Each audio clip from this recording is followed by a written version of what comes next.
We told you about the US bases. Now let's talk about the countries hosting them, the Arab nations of West Asia. When Iran launched its attack, one thing struck most observers. Jordan shot down the Iranian drones and missiles. Jordan, a Muslim Arab nation, took up arms to defend Israel. A country with a queen of Palestinian heritage defended Israel. Can you imagine the domestic headache this causes? It's why Jordan is pretending it did not help very much. Yesterday, we dealt with some flying objects that entered our airspace and were confronted to prevent them from endangering the safety of our citizens and populated residential areas. The debris fell in multiple areas during that time without causing any damage or injuries among citizens. Jordan is doing its best to show that it was just protecting itself, not Israel. We'll soon see if their people buy this explanation, but Jordan is not the only Arab state that helped Israel. It's the only one that did it so publicly. A lot of others helped in secret. Reports say that Saudi Arabia and the UAE were also involved. They shared intelligence about the Iranian attack. And that's not all. Arab nations also opened their airspace, allowing Israel's British and American allies to defend it. The Arabs host Western air defense systems, surveillance and refueling aircraft as well. All of this would have been used in the defense of Israel. So most Arab nations did help protect Israel from Iran. But we should mention something else here.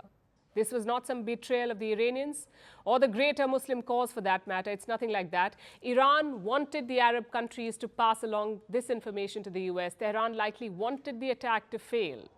As we mentioned yesterday, the attack was to save face, to put up a good show for the domestic audience. Iran doesn't want an all-out war with Israel. If it did, it would have attacked long ago. Iran had to react to the destruction of its embassy in Syria. They also had to make sure that they did not actually hurt Israel too much. And how do you ensure that? Telegraph your attack via Arab-backed channels. The plan seems to have worked. Iran can say it attacked. Israel did not really suffer any serious damage. The US can say they protected their ally. And the Arab countries, minus Jordan, can pretend that they're not involved. Everyone wins. Well, except the Iranian, Israeli, and American taxpayers. They paid for the fireworks show after all. But then taxpayers always lose. Everyone else walks away with a victory. But how did it come to this? How are the Arab nations suddenly helping the Israelis, who until a few years ago were the ultimate enemy? It boils down to self-interest. Most of the Arab states are rich. Take Saudi Arabia and the UAE, for example. They make billions through oil. They already have giant buildings and sports cars on every other street. These countries want to spend their wealth on development or prepare for an oil-free future, like Saudi Arabia, which is building futuristic cities and buying entire sports.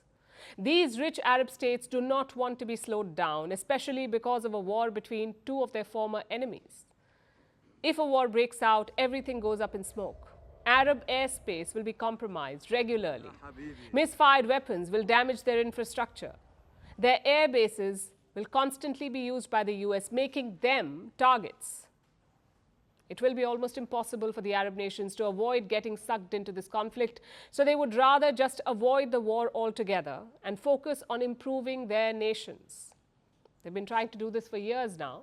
Take the UAE and Bahrain.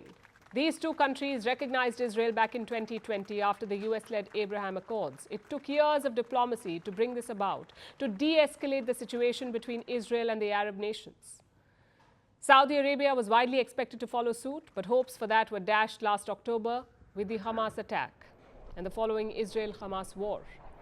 Now, an Israel-Iran war will be much worse. It will derail all the plans the rich Arab nations have laid out, which is why these countries will try and prevent a war at any cost.